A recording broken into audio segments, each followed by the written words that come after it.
Bueno, y seguimos en Contraste y Controversia en nuestras redes sociales, @ContrasteGB y con la etiqueta Contraste y Controversia para sus comentarios, opiniones. Bueno, fíjate, Kiko y Manuel Felipe, este asunto de la posibilidad de repetir, de hacer las elecciones parlamentarias adelantadas, se plantea el día en el cual se cumple un año de las elecciones del 20 de mayo de 2018. No es casual que el presidente haga ese planteamiento precisamente en un ambiente relativamente triunfalista porque, bueno, ha pasado un año a pesar de todos los vaticinios, o de muchos vaticinios que decían que el gobierno no iba a aguantar este trote hasta esta fecha, bueno, y así ha sido. Eso no quiere decir que el futuro esté asegurado y que todo va a ser coser y cantar, pero en todo caso, este es un planteamiento que pone nuevamente la pelota en el campo de la oposición frente a un tema que es complejo, que es el de la ruta electoral.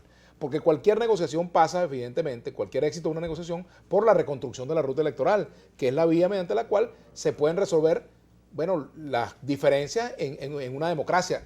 Deberían resolverse en una democracia. En este caso, en el caso venezolano, evidentemente, unas elecciones pues tendrían que convocarse sobre la base de distintas condiciones. Una de ellas, primero, va a ser muy difícil para la oposición aceptar solamente elecciones parlamentarias sin que se plantee en la mesa las elecciones presidenciales también. Esto sería una relegitimación de poderes. Va a aceptar la oposición participar en unas elecciones que son, digamos, solamente de la Asamblea Nacional, a pesar de que el periodo que se vence es el de la Asamblea. Va a aceptar eso. Va a apostar nuevamente por la abstención como en el 2005 y como el año pasado, por ejemplo. Ese es un debate que la oposición tiene que dar.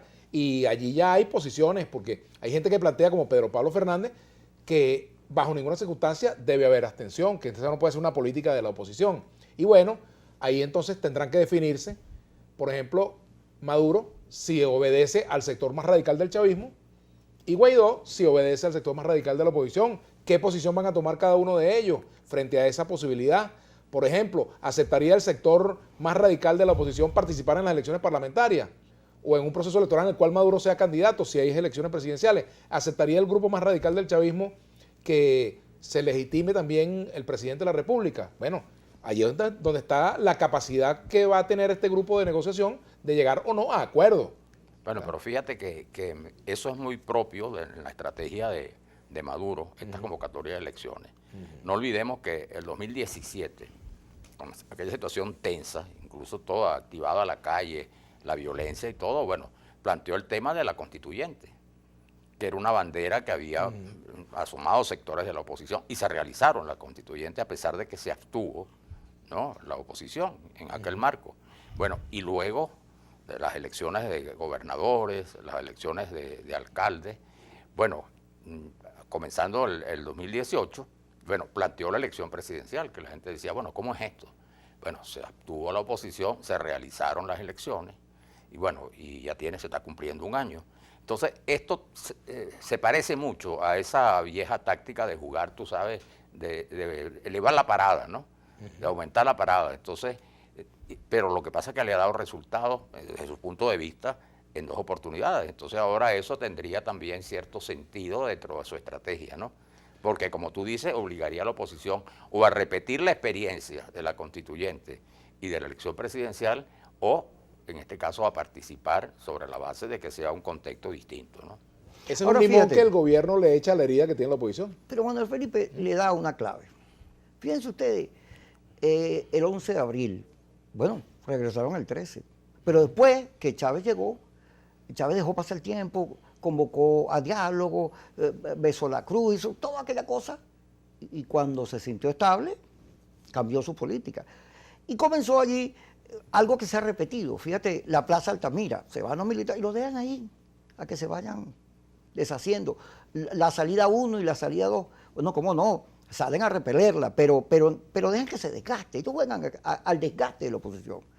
Y luego, y cuando la ven desgastada, pues pasan a la ofensiva. En este caso lo vemos. Bueno, aparece Guaidó. Guaidó le da una clave que es la necesidad que tienen los venezolanos de resolver el país que se volvió inviable. Los venezolanos todos quieren cambio. Un porcentaje muy chiquito está. Y no solo es un problema político, es un problema para el país, para el ciudadano, es un problema de vida, de sobrevivencia. Claro, porque la crisis no solo es económica, no solo es social, institucional o política. La crisis es humana, tiene unos dramas, unos dolores, unas pasiones. Todo eso es que verdad, se Kiko, expresan. pero el meollo del asunto es si la oposición va a jugar igual Ahí que jugó el vamos. año pasado y que jugó en el 2005 o va a cambiar el juego. Ahí vamos, señor Rabín. Vaya que No, debo no ir. se me descarrile. Fíjate. Eso te digo yo a ti. El Maduro aguantó a Guaidó. Todo el empuje, la fortaleza. Yo era de los que creía que bueno, que esto se acabó. Cuando apareció Guaidó con los americanos atrás, con el hermano mayor, como dice ya Manina, uno dice, wow, esto va rápido. Pero ¿qué ocurrió?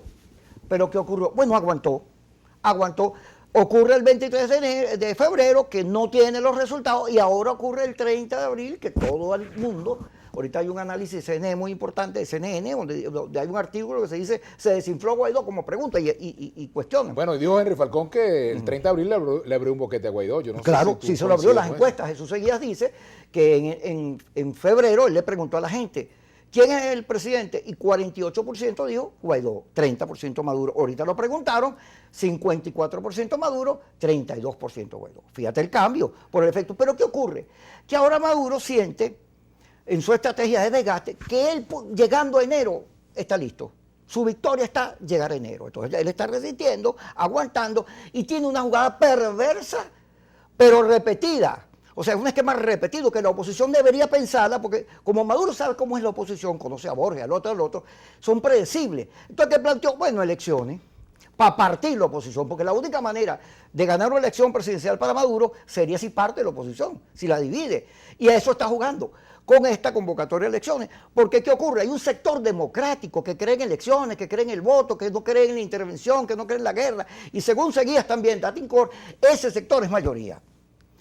Ahora, si tú partes la oposición, porque el sector más radicalizado no quiere ir a eso porque apuesta al mantra, ocurre que, bueno, él habría logrado su objetivo. Ay, ¿qué pasa si fracasa la negociación, Kiko, por ejemplo, y Manuel Felipe? Vamos a suponer que fracasa la negociación, Diga usted, ¿verdad? después yo que se respondo. acaba el espacio de Oslo y el gobierno sigue para adelante con su convocatoria de Respóndete. elecciones. ¿Qué debería hacer la oposición, por ejemplo? Bueno, pero ¿O qué crees tú que va a hacer la oposición? Yo creo que el gobierno va a seguir adelante. Ajá. Así ocurrió y las experiencias que comentábamos, ¿no? Que por cierto, ahora la elección, entonces, si la convocan la constituyente, Porque ya no es que- sería el CNE que la convoca, sino la Bueno, convoca la como constituyente. convocó los anteriores, ¿no?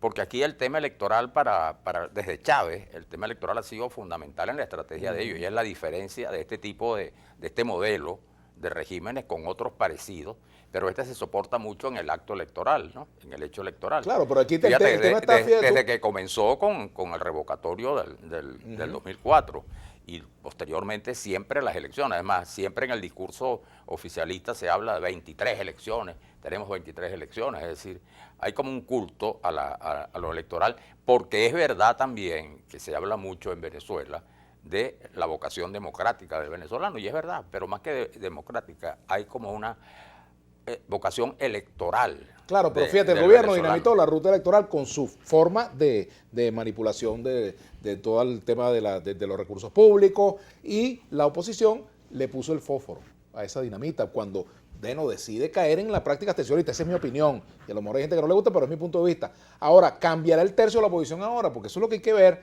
si Pero la te voy a oposición decir va a algo, cambiar o no su Para que estrategia. lo pienses, tú que tienes esa cabeza iluminada, Descubierta. abierta a todas las ideas, amplia, que lo más probable es que la oposición repita el esquema de siempre, que diga, yo no voy a ir a esas elecciones porque el cese a la transición, el mantra y la cosa, y se quede allí. Y si te pidieran opinión, ¿qué dirías tú? Yo diría, y el análisis de las situaciones que se han dado en otros países, donde los procesos de transición te indican qué hacer, yo diría muy facilito. Acuérdate del caso polaco. ¿Te acuerdas que convocaron Claro. una elección donde el 30% de diputados era lo que estaba nada más en juego? Y la oposición polaca los ganó todo. Quedó en entredicho el régimen.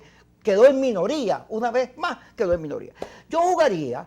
No me vuelvo a predecir. En primer lugar, yo siendo Guaidó salgo a reunirme con todo el mundo, a ver qué opinan, a ver qué es. Y me salgo de esa crítica tan fuerte que le han hecho, de que él no consulta, que él responde a los americanos, que responde a la voluntad popular y no a la unidad. Yo refuerzo la unidad y empiezo a hablar del país. Y entonces le propongo a Maduro, sí, como no, vamos a nombrar un CNE, vamos a elecciones. Y después vamos a las presidenciales. ¿Cuál es el problema? Si nosotros nos arriesgamos con la Asamblea Ahora, Nacional. ¿cómo hacer para que los radicales no la acusen de caer en No, brazos los de radicales- los moderados y los él moderados no la acusen de tiene los que otros? hacer Yo una creo. evaluación de lo que significa el público radical y el país. Porque lo que pasa es que Voluntad Popular, como ellos son calle, los radicales, los sectores que se mueven, que son la clase media, que ha sido muy valiente, muy constante, pero no es la mayoría.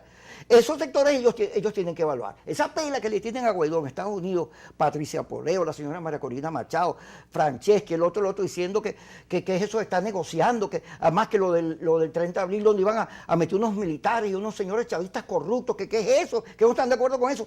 Guaidó está atravesando con un problema difícil porque se le está fracturando la oposición y tiene que verlo, porque si no corrige, camarón que se duerme. Se lo lleva la corriente. Pero hay una cosa importante también, y es que yo creo que también la oposición, el mundo opositor, está llegando también en un momento de definición. Mira, manda para el corte. Sí, vamos al corte y regresamos para seguir hablando. Por supuesto. Si se vota o no se vota. Así es. ¿Se vota o no se vota?